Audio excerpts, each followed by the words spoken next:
Hello. I am the curator of stories. Stories of love and hate, greed and beauty, life and death. Stories such as this one. The curator of the Dark Pictures anthology bridges between the player and the story, being very aware of what they've done, but also much more aware than the player about what's actually going on in the story and what the context is and what the scenario is. What do you think happened to this guy? Now, for the first time, for some reason that he himself doesn't even understand, he's been given the opportunity to talk to somebody, and that somebody is the player. As far as he knows, it's always been him that's done this job, and nobody else. And within his library is the story of everybody's life and death. There's even rooms in there that he can't remember ever going in, but he's way too busy to go and explore because there's always another end of life to record and document. Clothes are so important because they provide an insight into the character. They explain where the character's been, they describe where he's going, they suggest motive. We want the audience to perceive him as having everything completely in control.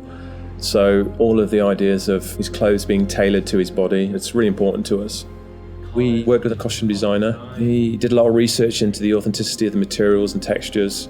He provided us with lots of authentic high-resolution reference. He even gave us material swatches. It was really useful for us because looking at the folds, looking at the visual language of cloth, how do they sit on the character?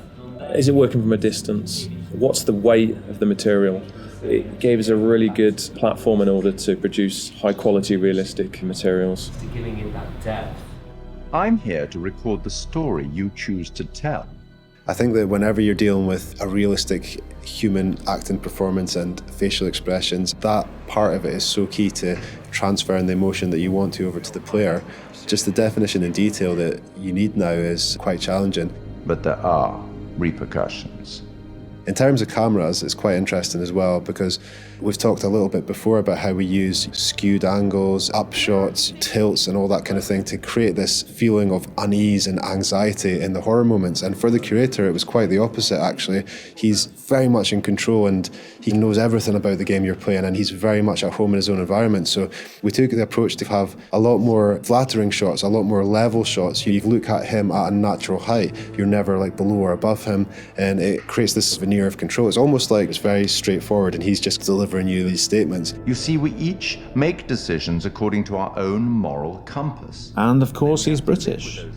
As soon as we'd established that and who he was and what his personality was, our minds went pretty much straight to Pip Torrens to deliver the performance. And Pip's done a brilliant job bringing everything that we wanted in the curator to life on the screen. And pretty much everything that we shot was nailed on first take by Pip. But the truth of this story isn't fixed. Far from it. A story can change a great deal when told from a different perspective. One thing that was really important for us with the art direction was to somehow differentiate him from the rest of the game that you're experiencing. And with that, we could make a really interesting contrast because as the player, you might be experiencing all this horror, all this craziness, and all of a sudden you're taken out to quite a different and quite an unusual place. So that was a really fun thing to play with. We tried to play up on that contrast and really signal to the player that there was a change happening. The curator addresses the player directly. He's quite ambiguous, he's quite mysterious. You're really not sure if he's there to help you or hinder you sometimes. And I wanted that to kind of be reflected in the art. The corridor that he is in at the start of the game and where you see him a lot of times, we wanted to get this feel of an almost infinite corridor that's got this maze-like feel. It's not a set out space that you automatically understand as a viewer when you see it. You're not sure how long it goes on, how many paths there are, how much of a maze this corridor is. So to light that, we wanted to get this feel where there's not markers that tell you this is where you are right now in the corridor, you've been here before, just to increase that feeling of not being fully aware of your surroundings and add to the mystery of the scene. And then he goes into his repository, which is a huge vault of books and secrets, with his main desk right in the middle. He's got large windows for light, a skylight above that would also let a lot of light in, a mezzanine floor, a marble fireplace, classical, opulent, sophisticated. The central feature of the repository is the curator's desk. So we researched how that might look and wanted to make it look a big, substantial piece of furniture. We added a lot of scroll work and detail to the front and rear. All of the things that you'd expect, the brass fittings for the drawers. There's quite a lot of detail went into that, and we thought we might be seeing that quite close as well in games. So in the end, it fits nicely within its environment. It references some of the Victorian era detail that you might see on a piece like that. The creator has the ability to access stories through the pictures on the wall. They're almost portaled through to another world. And that all had to fit within our architectural environment. So we looked at very ornate framings, large pictures that would hang on the walls, that would feel correct and not out of place, and something of this nature.